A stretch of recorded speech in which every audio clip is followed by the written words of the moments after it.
Minasan, welcome everyone to the Bobi Valentine to話しShow. Yeah, this is Bobi Valentine. I'm here with Frankie Rampin, and we're going to talk baseball, MLB baseball, Japanese players in MLB baseball. And we had an exciting week this week over here in the States, talking about great players playing at a very high level. Frankie, what do you think you saw, and what did you really like? Saw a lot of great things this week from a lot of different Japanese players. MLB season in full swing, so everyone's going into action. And we'll start like we normally do out in LA with the Los Angeles Dodgers. The main man, Shohei Ohtani, had another remarkable moment this week. Came up in the bottom of the ninth inning in a tie game. Dodgers were trailing 5-0 at one point, clawed their way back to tie it up. First pitch he sees from Raisel Iglesias, smacked to deep left center, walk-off home run. Dodgers start 8-0, first defending World Series champion to start 8-0 in baseball history. Yeah, and not only did he hit a home run, and not only was it a walk-off, but it was on Shohei Ohtani bobblehead night. And, you know, as far as bobbleheads are concerned, when they gave Vince Scully his bobblehead, Vince Scully is the great announcer of the Dodgers. He would have said, oh, my. Yeah, no, Bobby V bobblehead. There's all kinds of bobbleheads around. And, you know, Shohei had people bobbing their head because they can't believe that he's doing what he's doing, but he has a great group that's doing it with him. He's spectacular. And now people are seeing the real Yamamoto on the mound, the healthy Yamamoto, who's going to show people that he's worth every dollar that the Dodgers are spending on him. Yes, they are. Yamamoto made his second start of the year, first one on the road in Philadelphia against a strong offensive lineup of the Phillies. Pitched 6 innings, struck out 5, walked 3, allowed 1 run, but it was not earned. Did give up 3 hits, and which was a tough luck loss for the Phillies, or for the Dodgers against the Phillies, their first loss of the season. But Yamamoto looked very, very good. Bobby, what did you think about his stuff? Yeah, he is very good, and people are going to get to understand that he's a number one kind of starter. The guy who followed him is a young 23-year-old who, as we mentioned and as Dave Roberts mentioned, is a work in progress, is a guy who's developing at the major league level. I still can't believe that a 23-year-old from Japan is taking the mound in the major leagues and is not running away. People think that he shouldn't be on the mound, should be in the minor leagues. What are your thoughts on that, Frankie? Yeah, I've ran into a few people over here in Connecticut a little bit upset that Emmett Sheehan, the right-hander out of Darien, Connecticut, right around my neck of the woods, isn't getting his opportunity because of Roki Sasaki coming in. But Sasaki did have a much better start this time around, also facing the Phillies in Philadelphia. His command wasn't there in his first 2 starts of the year. This time controlled it a little bit better. Pitched only 4 innings, struck out 4, only walked 2 this time, allowed 1 earned run on 3 hits. But the splitter, again, looked unbelievable. But Bobby, do you think he's going to be able to get away with just throwing 2 pitches in the MLB? Oh, good call, Frankie. No one really gets away. Actually, Nomo threw 2 pitches. He threw a fastball and he threw his spectacular split. He had a little better control than Yoki does. But I think he's going to develop a slider. I think he's going to develop a breaking ball in this process that he could throw when he's behind in the count, that it doesn't have to be a fastball all the time because major league hitters like to sit on the fastball. But what we saw is development. We saw him getting better.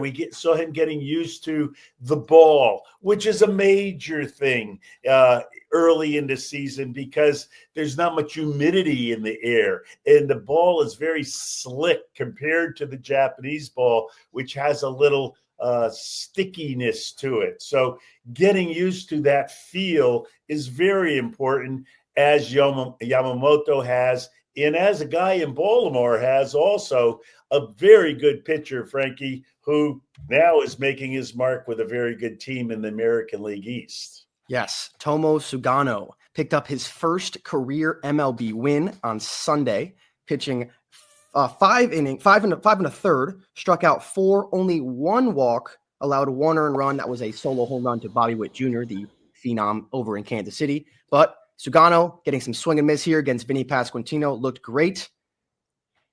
Yeah, he's a real fine pitcher. He's a Cy Young winner in Japan. He's the guy who has a lot of pitches already thrown, but he wants to prove to the world that he can still pitch at a very high level. There in Baltimore, he'll be eating soft shell crab soon, and he'll be striking out a lot of major league hitters. And 5 1/3 is one of those things for a Japanese pitcher. They just don't understand. Why am I not throwing more pitches? Why am I not staying out here longer? And they have to understand that in the MLB,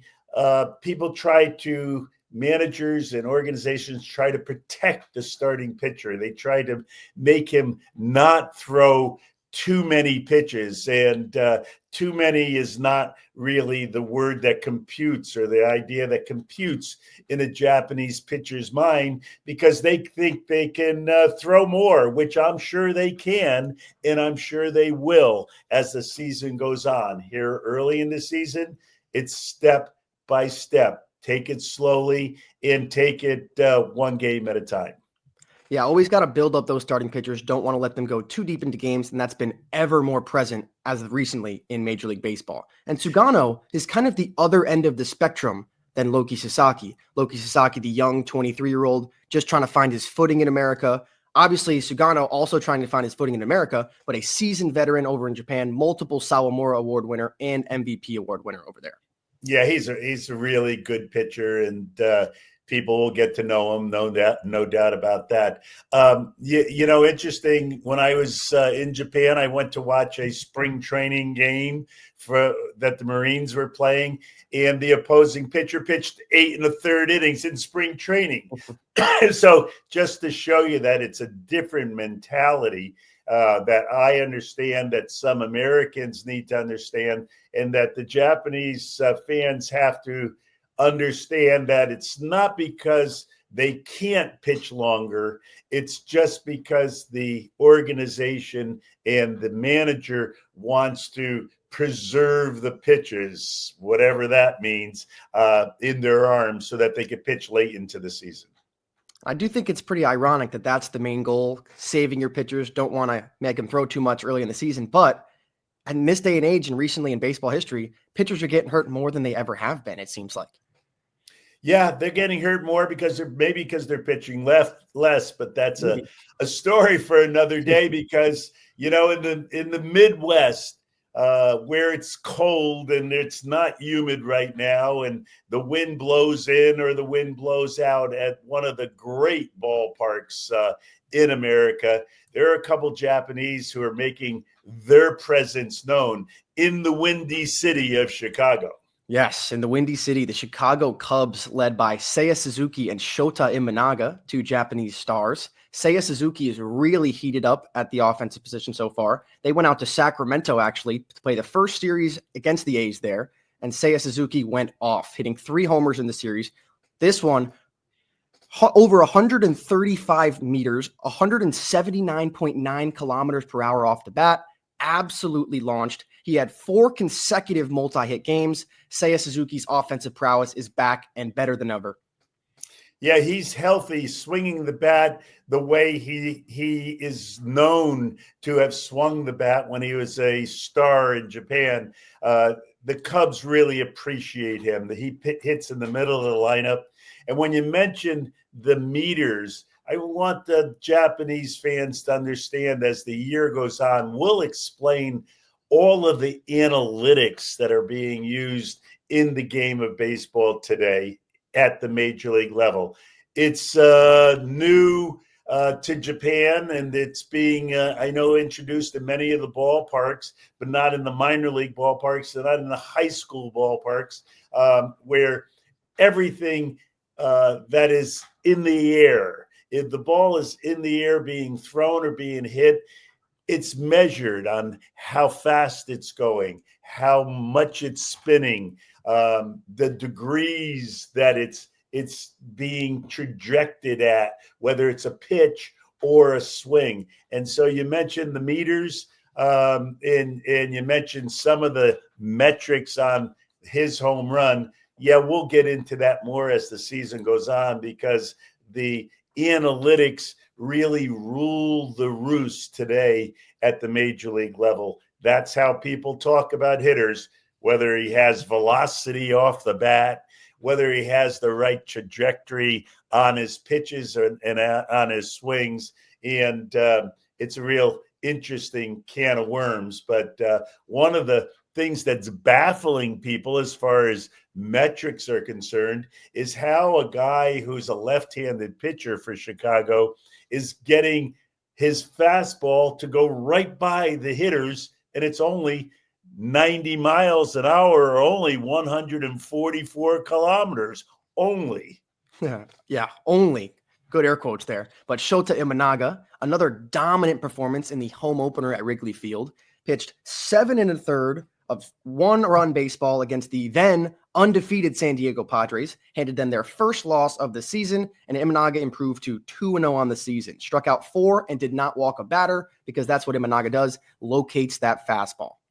Yeah, that fastball, as you see, is not the 100-mile-per-hour or not the 160 kilometers that goes by hitters on a regular basis. It's only 144. It's straight, but it has rise to it. It has great spin to it. And that's why the hitters always swing underneath it. He is becoming a phenom in Chicago. The fans love him. He's a very sociable guy. He's a guy that is likable in the clubhouse, on the mound, and even in Starbucks, where they know him not as Shota, but they know him as Mike. Because in America, when you order in Japan, in Starbucks, you have to give your name. And no one ever understood his name. So he just came up with the name Mike, and now everyone calls him Mike because on his cup it says Mike when he's in Starbucks. It's kind of cool. Very cool, very cool. And you know those Starbucks workers, they always have trouble spelling even the easiest of names. Even Bobby, they'd probably mess up, or Frankie. So Shota, no chance they were going to get that one. But they get Mike very They got easily. Mike, though. They got Mike. So he is the Mike. And, you know, Wrigley Field is such a sacred place in America. It's the second oldest major league ballpark behind Boston. It is glorious in the summertime when the ivy grows on the walls, and the Japanese fans will think of Koshien when they see the walls all covered with ivy in Chicago, because there in Osaka is the famous Koshien Stadium where the Hanshin Tigers play. And I know the Japanese people all know how sacred and how wonderful that ballpark is. Well, Chicago Wrigley Field is a place that you have to visit if you're in America, because it's a special place. And these two fabulous Japanese players are making their mark in Chicago. Yes, an absolute baseball landmark, even a sports landmark. Anyone who loves the sport of baseball or any sort of history to do with sports must go see Wrigley Field and its most famous ivy. Ivy hasn't bloomed yet. Still early April. It's all brown on the walls right now with the bricks exposed. But in a couple months, in a month or so, it's going to start looking very, very pretty. Look, the Koshien over there. We'll be talking about that because we'll be talking about their star players. And the Cubs right now think that they can win their division. The Milwaukee Brewers, who have been the reigning champs in the Central of the National League, are really off to a bad start. They have most of their pitching staff is injured, and the Cubs think that this is a year that they can reign. And if they reign on, wouldn't it be something to see the Cubs against the Dodgers in the National League playoffs with the two aces of their teams both being Japanese starting pitchers? That would be something too. The Tokyo series, Dodgers versus Cubs, ends up being the National League Championship Series. That would be absolute cinema. That's how Major League Baseball is planning it. So let's see if it goes. And we'll have to figure out what Vince Scully has to say about it. Rest in peace. He was the greatest announcer of all time. Frankie, you're doing a good job of announcing. What else do we have to announce this week? So let's talk about one more Japanese starting pitcher. Go across the coast to the East Coast and the New York Mets, your former team. Kodai Senga, the master of the ghost forkball that he calls it, had his first start of the year down in Miami last week. 5 innings pitched, struck out 8 batters, only walked 1. 4 runs did come in to score, but only 2 of them earned. He did pick up the loss, but his ghost fork, the splitter pitch that he throws, was absolutely unhittable. 6 of his 8 strikeouts came on the ghost fork, and like they say, you can't see that ghost once it gets close to you. It just disappears. Well, it is a pitch that goes down, and it does look like a fastball for a while, as many people know about that split finger fastball or forkball. And interestingly enough, I went with an all-star team to Japan back in the 80s, and Roger Craig was a very good pitching coach with the San Diego Padres and the Dodgers, and then became the manager of the San Francisco Giants. And he was on the trip with us, and he saw so many Japanese pitchers throwing the forkball that he came back to the States and had most of his pitchers throwing the forkball. They did really well in San Francisco, and they also did really well in Oakland, right across the bay, throwing fastballs and forkballs, and many of them got hurt after the season or during the season. So some reason, and somehow MLB decided pitchers shouldn't throw forkballs. So the American pitchers, Roger Clemens, one of the great pitchers of all time, maybe the best pitcher of all time, 7 Cy Young Awards, did in fact have a fastball and a split finger, but many American pitchers have shied away from it. The Japanese pitchers have brought it here in plenty, and they're throwing it, and the hitters are swinging and missing at it, and a lot of the American pitchers now and the MLB pitchers now are trying to develop their own version of the ghost and to see if that can add to their arsenal, because the Japanese pitchers don't get hurt throwing forkballs. So why in the world would the Americans stop throwing it? That was one of the weird things that happened over the last few decades. Well, I'm glad that the Japanese pitchers have been able to bring this pitch back into limelight, and maybe it'll be more common throughout the MLB, because you see some of the swing and misses this pitch produces, especially from Kodai Senga against the Marlins last week. It's just like they have no idea where the ball is. It really looks like that old cliche, the ball drops off a table. When you watch these ghost fork pitches that he throws, it's really just feels like it just falls right off a cliff. Yeah, and of course, Loki Sasaki has that pitch, and Yamamoto has that pitch. So we'll see how it develops. I don't know that the MLB needs more pitches that hitters can't hit, because it seems like they don't hit very well. But we talked last week about the torpedo bat, and that's still part of the conversation that's going on amongst players. Some players have used it and thrown it away. And the Bregman guy in Boston had it for a few games. He didn't get any hits. He says, I don't need that kind of bat. He went back to his old bat. He started hitting home runs. So the jury is not back yet on whether or not this torpedo bat is such a good idea. Your thoughts, Frankie? That goes off of the metrics thing that we were kind of talking about before with the exit velocity, all this. They use these new metrics, which are so popular in baseball these days. They find out where you actually hit the ball. So that's how the torpedo bats came to be. But I do think the torpedo bat is very interesting. Did you know that Francisco Lindor used the torpedo bat for the entirety of last season during his almost MVP campaign? That's what he says. And then I can't believe the New York press didn't pick up on that. I know. That seemed very, very crazy to me. But I do feel like certain guys get the benefits from it more. Like Aaron Judge, he doesn't use a torpedo bat, while most of the Yankee hitters are. Like 6 of the 9 starting lineup players are using it for the Yankees. But Aaron Judge, he's had no problems. He's already got 6 home runs in the 8 games that they've played. So it all depends on how you, what your preference is, how you swing, where you make contact with the ball the most. So we're going to have to see a little bit more to see if this is going to be the real change throughout all of baseball, like everyone kind of was thinking early on.